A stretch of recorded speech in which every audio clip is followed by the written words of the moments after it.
Reklamo ka ng reklamo, bakit ka sumali? Pag may project, wala ka sa kalye.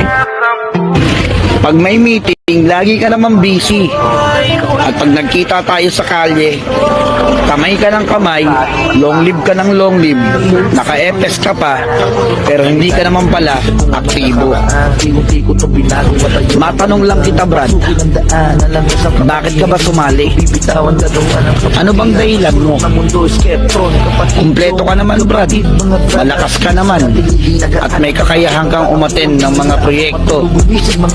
Pero ang totoo, Brad, sana maging aktibo ka naman.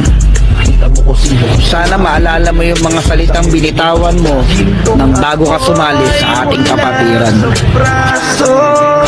Kasi Brad, sa mga dahilan mo, mas dinaig ka pa ni Brad na nasa video. Saludong saludo ako sa iyo. Pero mas makukuha mo ang respeto ko. Hindi yung respeto ko, pati respeto ng lahat ng kapatid natin kung ikaw mismo ay magiging aktibo.